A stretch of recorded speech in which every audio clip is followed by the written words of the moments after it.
Hello दोस्तों, स्वागत है आप सभी का आपके अपने एजुकेशनल चैनल एसएन गुरुकुल पर। दोस्तों, आप सभी के समक्ष मैं इस चैनल के माध्यम से शिक्षा क्षेत्र से जुड़ी एक बहुत ही बड़ा खबर लेकर के आया हूं, जो आपके लिए बिग ब्रेकिंग साबित होने वाला है। आप सभी बीएड और डीएलएड वाले साथीगण इस वीडियो में अंत तक बने रहेंगे, आपके लिए बेहद ही बड़ा खबर है। दोस्तों, आसाम कैबिनेट ने एक फैसला लिया है और वहाँ पे जो है प्राइमरी और अपर प्राइमरी में जो है वैकेंसीज निकाले गए हैं, जिसको लेकर के नोटिफिकेशन जारी किया गया है और उसके लेकर के जो है बीएड और डीएलएड के भाई बंधुओं के बीच जो है एक भ्रांतियां बनी हुई हैं, जिसे मैं दूर करने का प्रयास कर रहा हूं। आप सभी इस वीडियो में अंत तक बने रहेंगे। दोस्तों, वहां पे जो है 1 to 5 यानी लोअर प्राइमरी और 6 to 8 यानी अपर प्राइमरी में जो है वैकेंसीज निकाली गई हैं और जो बिना किसी परीक्षा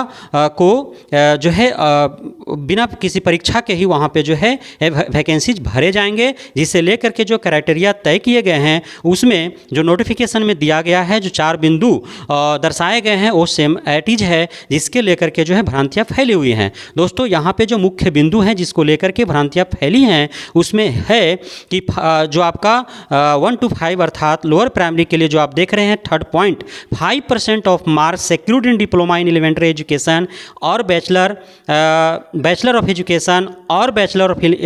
एलिमेंट्री एजुकेशन एग्जामिनेशन, और उसी पॉइंट को आप फिर जो है हायर प्राइमरी अर्थात 6 to 8 वाले में भी देख रहे हैं। 3rd नंबर बिंदु पर आप जब गौर करेंगे तो वहाँ पे भी जो वही बिंदु सेम लिखा हुआ है, 5% of marks secured in diploma in elementary education और बैचलर इन एजुकेशन और bachelor of elementary education examination, जिसमें जो है आपका वेटेज में 5% मार्क्स जोड़े जाने हैं। अन्य में जो है आप यदि इंटरमीडिएट किए हैं तो 5%, ग्रेजुएशन कर रखे हैं उसका 10% मार्क्स मिलेगा, और टेट या सीटेट कर रखे हैं तो उसका 80% जो है मार्क्स मिलेगा, और इसी आधार पर जो है मेरिट लिस्ट तैयार किए जाने हैं। कोई भी एग्जामिनेशन जो है नहीं लिए जाने हैं और वहाँ पे वैकेंसीज भरे जाने हैं। तो अब आप जो है इस पर आप खुद से तय करें कि क्या जो बिंदु जो दिए गए हैं उसमें कैसे साबित हो सकता है यहाँ पे कि बीएड वालों को जो है 1 to 5 में सम्मिलित कर लिया गया है। इससे यह साबित नहीं होता है, क्योंकि आपको पता है कि बीएड वाले जो है 6 to 8 के लिए एलिजिबल हैं, जबकि 11 अगस्त के बाद से जो है 1 to 5 में एलिजिबल नहीं है। सुप्रीम कोर्ट जो है उसने जो है ऑर्डर पारित किया है, उसे कोई राज्य सरकार जो है कैबिनेट मीटिंग करके या फिर कोई हाई कोर्ट जो है अध्यादेश, कोई सरकार अध्यादेश जारी करके या कोई हाई कोर्ट जो है उस को जो है नज़रअंदाज जो है नहीं कर सकता है। यह आप जो है ये जो है आप अपने दिमाग में बैठा लें। इसको लेकर के जो है जो पिटीशन रिव्यू डाले जाएंगे सुप्रीम कोर्ट में ही, और जिन बेंच ने, डबल बेंच ने और जिन माननीय जजेज ने जो है इस पे फैसला सुनाया है, वही जो है इसको रिव्यू करेंगे, और यदि कुछ इसमें जो है पाया जाता है वैसा, तभी जो है उसमें सुधार किया जा सकता है। तो यह जो भ्रांतियाँ फैली हैं उसे दूर करने के लिए जो है हमारे बिहार के माननीय बीपीएससी चेयरमैन अतुल प्रसाद जी के जैसे ही वहाँ असम कैबिनेट का जो शिक्षा मंत्री हैं मान्यवर Ranoj Pegu, cabinet minister of higher education, school education, tribal affairs, government of Assam, उन्होंने भी ट्वीट करके जो है नोटिफिकेशन में के माध्यम से जो भी कैंडिडेट्स में या भारत के अन्य जो बीएड और डीएलएड के जो है साथीगण हैं उनमें जो भ्रांतियाँ फैली हैं उसको दूर करने का प्रयास किया है। उन्होंने जो है असम कैबिनेट है change the LP and UP teacher recruitment policy, the weightage for preparation of merit list will be HS 5%। HS माने हायर सेकेंडरी का जो है मार्क्स से आपको 5% वेटेज मिलेगा, ग्रेजुएशन जो है उसमें से आपको 10% का वेटेज मिलेगा, डीएलएड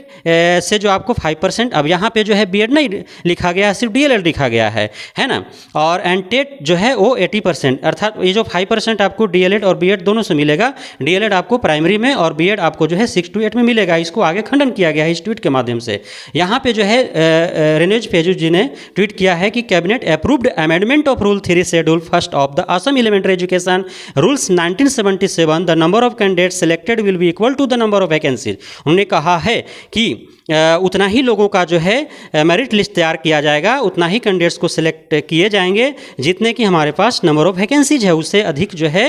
लोगों को नहीं लिया जाएगा, है ना, यह उन्होंने कहा है। उसके बाद उन्होंने लिखा,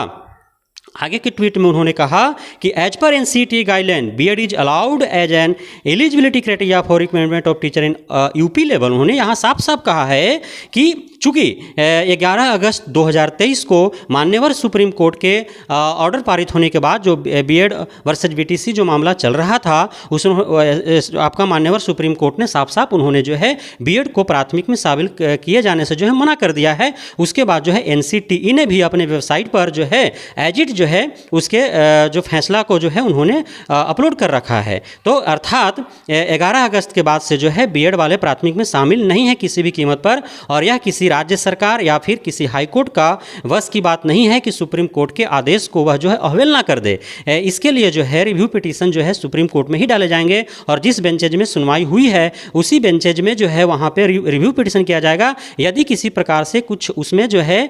उस तरह से रिव्यू पिटीशन जो डाले जाएंगे और जिन बिंदुओं पर जो है बात नहीं हुई है पहले, उससे इतर कोई यदि बिंदु डाला जाता है, यदि वैसा लगता है उन बेंचेज को, तो फिर उस पर विचार करके कुछ जो है संशोधन किया जा सकता है, अन्यथा जो है नहीं किया जा सकता है। तो यह जो है आपके लिए बहुत बड़ी खबर थी।